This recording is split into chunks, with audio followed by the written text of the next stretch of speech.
Nous allons parler ce soir de l'une des forces les plus puissantes au monde, une force qui peut changer des vies en un instant. Tout le monde la possède, c'est la force de pardonner.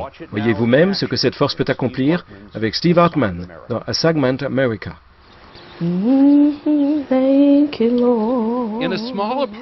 Dans un petit immeuble au nord de Minneapolis, une assistante maternelle de 59 ans chante ses louanges à Dieu, sans aucune raison apparente. En fait, s'il y a quelqu'un qui devrait en vouloir au Seigneur, c'est bien Mary Johnson. On ne lui a pas laissé sa chance, dit-elle. En février 1993, son fils, Laramiun Byrd, est tué au cours d'une dispute lors d'une soirée. Il a 20 ans. Elle n'a pas d'autre enfant.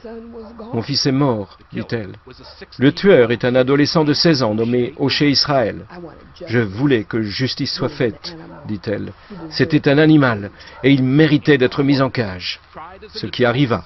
O'Shea fut condamné à 25 ans et demi de prison comme un adulte et il en vit 17 avant d'être récemment libéré. Il vit maintenant dans le même quartier, à proximité de chez Marie. Tout près, à vrai dire. En fait, juste à côté. Oui, juste à côté, dit-elle. Comment un meurtrier en est-il arrivé à vivre juste à côté de la mère de sa victime? Ce n'est pas l'histoire d'un hasard malheureux comme vous pourriez le penser, mais celle d'une extraordinaire miséricorde. Il y a quelques années, Marie a demandé à rencontrer O'Shea, qui était encore incarcéré à la prison d'État de Minnesota.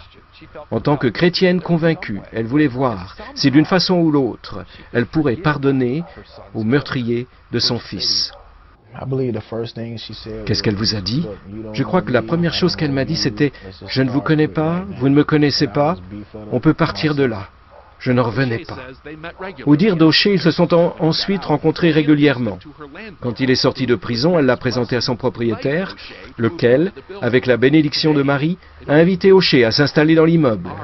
Aujourd'hui, non seulement ils vivent proches l'un de l'autre, mais ils sont proches l'un de l'autre. De toute évidence, Marie a su pardonner.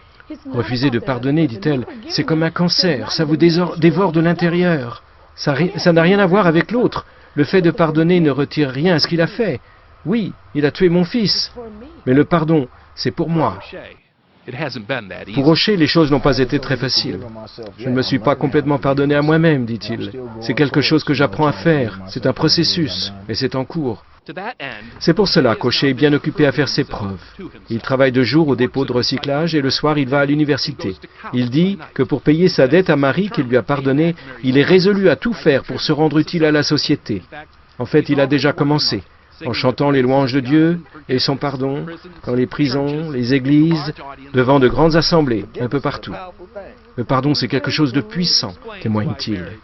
Et voilà pourquoi Marie peut maintenant louer Dieu et chanter sa reconnaissance. Steve Hartman, dans A Segment America, CBS News.